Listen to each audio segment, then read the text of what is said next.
এই মুহূর্তে জাতীয় প্রেস ক্লাবের সামনে থেকে ইবতেদায়ী মাদ্রাসার শিক্ষকরা চাকরি জাতীয়করণের দাবিতে লং মার্চ টু যমুনা ঘোষণা করে জাতীয় প্রেস ক্লাবের সামনে থেকে একটি মিছিল নিয়ে বের হয়েছে। সেই মিছিলের চিত্র সরাসরি দেখানোর চেষ্টা করছে আপনাদেরকে এই মুহূর্তে বাংলা নিউজ 24 এর মাধ্যমে। আমরা এই মিছিলের সামনের ভাগে পুলিশের অবস্থান দেখতে পাচ্ছি। মুখোমুখি অবস্থায় ইবতেদায়ী মাদ্রাসার শিক্ষক এবং পুলিশের ব্যারিকেড আমরা দেখতে পাচ্ছি। পুলিশের পক্ষ থেকে তাদেরকে কিন্তু নিষেধ করা হচ্ছে সামনের দিকে না আগানোর জন্য।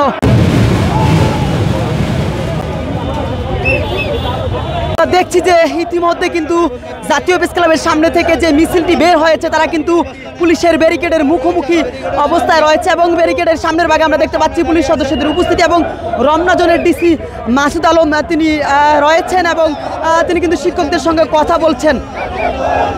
পুলিশের ব্যারিকেড ভেঙে ফেলার চেষ্টা করছেন ইবতেদায়ী মাদ্রাসার শিক্ষকরা। তারা মূলত যমুনার অভিমুখে এই মিছিলটি নিয়ে যাবেন। তারা জাতীয় প্রেস ক্লাবের সামনে থেকে মিছিলটি নিয়ে বের হয়।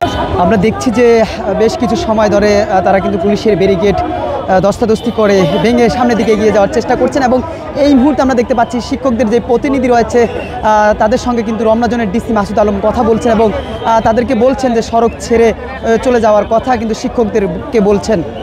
সবার সিদ্ধান্তে আমাদেরকে প্রশাসন বলছে আমরা সেখানে বসার ব্যবস্থা করে দিতেছি। হ্যাঁ, যেহেতু আলোচনা ছাড়া তো কোনো সিদ্ধান্ত আসবে না। আমরা আইনের প্রতি রাষ্ট্রের প্রতি শ্রদ্ধাশীল বিদায় আমরা চাচ্ছি, ঠিক আছে, আমরা আলোচনার মাধ্যমে আমরা সমাধান চাই। কারণ জি আমরা যাচ্ছি আমাদের সংগঠনের চেয়ারম্যান কাজী মুখলিসুর রহমান, আন্দোলন বাস্তবায়ন কমিটির আহ্বায়ক শামসুল আলম ভাই, আমি সদস্য সচিব আলামিন, আর আমাদের শিক্ষক সমিতির সম্মানিত মহাসচিব তাজুল ইসলাম ফরাজি এবং আমাদের শিক্ষক পরিষদের সাধারণ শিক্ষক পরিষদের সম্মানিত সভাপতি মোহাম্মদ জাকির হোসেন, আমাদের আন্দোলন বাস্তবায়ন কমিটির দপ্তর সম্পাদক মাওলানা নুরুল আমিন সহ আমরা 6 জন প্রতিনিধি আমরা যাচ্ছি। বাকিরা আমরা এখানে বলছি এখানে এই যে আপনার এই সড়কের মাঝে অবস্থান করবে।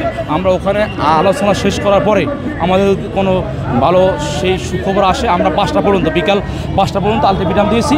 5টার পরে যদি আমাদের সুখবর না আসে তাহলে আমরা নতুনভাবে আগামী দিনের কর্মসূচি দেবো। আমাদের আন্দোলন দাবি না হওয়া আদায় পর্যন্ত অব্যাহত থাকবে ইনশাল্লাহ।